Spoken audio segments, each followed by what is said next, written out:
bringing you authentic news and unbiased analysis of the nation and the world. नए चुनाव आयोग का चयन 14 मार्च को किया जाएगा, क्योंकि चुनाव आयोग में एक रिटायर कर चुके हैं और एक श्री अरुण गोयल, उन्होंने इस्तीफा दे दिया अपने व्यक्तिगत कारणों से, या शायद chief election commissioner Rajiv Kumar के साथ मतभेद के कारण, जो भी हो। तो अब सिर्फ एक ही हैं chief election commissioner Rajiv Kumar. तो एक ने रिटायर कर दिया, अरुण गोयल जी ने इस्तीफा दे दिया। तो नए चुनाव आयोग का चयन 14 मार्च को किया जाएगा। 15 मार्च का पहले तारीख था, लेकिन अब उसे फॉरवर्ड किया गया और 14 मार्च को उनका चयन किया जाएगा। नए चुनाव आयुक्त को चुनने के लिए प्रधानमंत्री की अध्यक्षता वाले उच्च स्तरीय पैनल की बैठक 15 मार्च के बजाय 14 मार्च को होनी है। पहले तारीख था 15 मार्च, अब होगा 14 मार्च, जहां नए चुनाव आयुक्त को चुना जाएगा, उनका चयन किया जाएगा। अधिकारियों को मौखिक रूप से अवगत करा दिया गया है। मामले से परिचित लोगों ने कहा है कि बैठक के लिए औपचारिक नोटिस जल्दी ही जारी किया जाएगा। इन्होंने ऑरली सबको बता दिया, लेकिन लिखित जो फॉर्मल नोटिस है वह जल्द ही जारी किया जाएगा।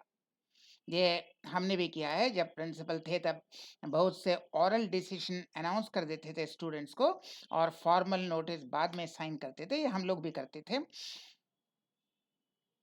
इससे पहले कांग्रेस नेता जया ठाकुर ने केंद्र सरकार को मुख्य चुनाव आयुक्त और अन्य चुनाव आयुक्तों की नियुक्ति रोकने के लिए सुप्रीम कोर्ट का रुख किया।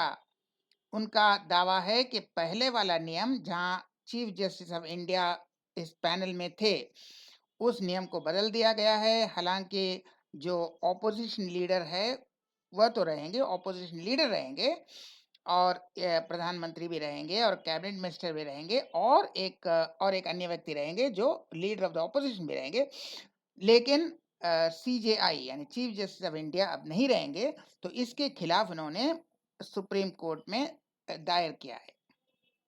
तो अब देखने हैं ये कांग्रेस का पेचीदा सवाल। अब वो वेणुगोपाल बोल रहे थे इतना देरी क्यों हो रहा है। जब नियुक्ति करते हैं तो ये अड़चन डालते हैं कि भाई रोक दो। वे कह रहे हैं कि इतना देरी क्यों हो रहा है। अब जब चुनाव हो रहा है, चुनाव का फैसला किया गया चुनाव करने का, तो क्या कर रहे हैं, नहीं ये उसमें रोड़ा डाल रहे हैं। ये बकवास कांग्रेस का है। तो उनको चाहिए चीफ जस्टिस ऑफ इंडिया। अरे भाई, तुम्हारा लीडर ऑफ द ऑपोजिशन है ना, लेकिन लीडर ऑफ द ऑपोजिशन तुम नहीं बन सकते, तो इसमें किसकी गलती है। तो अधीर रंजन चौधरी को भेज दो। तो ये बकवास है। ये चुनावी वक्त है, तो सबको अपना चुनावी फायदा लूटना है, और सबको सीधा सुप्रीम कोर्ट ही जाना है और कहीं नहीं जाना है। नियम सुप्रीम कोर्ट में नहीं बनते, संसद में बनते हैं। लेकिन इनको बेकार का बवाल करना है, लेकिन इससे एक वोट भी इनको ज्यादा नहीं मिलने वाला है।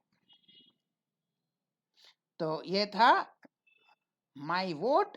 लेकिन यही कहेंगे, आपके वोट सही जगह दीजिए ताकि देश का विकास हो सके। सबका विकास और सबका विश्वास।